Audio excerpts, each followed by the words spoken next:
Wewe hapo ni mhubiri na mimi hapa ni muimbaji, lakini hatuzijui karama hizo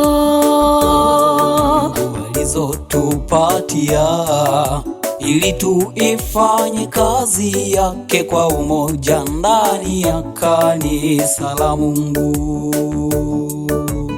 Wewe hapo ni mhubiri na mimi hapa ni muimbaji, lakini hatuzijui karama hizo alizotupatia ili tuifanye kazi yake kwa umoja ndani ya kanisa la Mungu. Asema fanya kazi, fanya kazi, fanya kazi.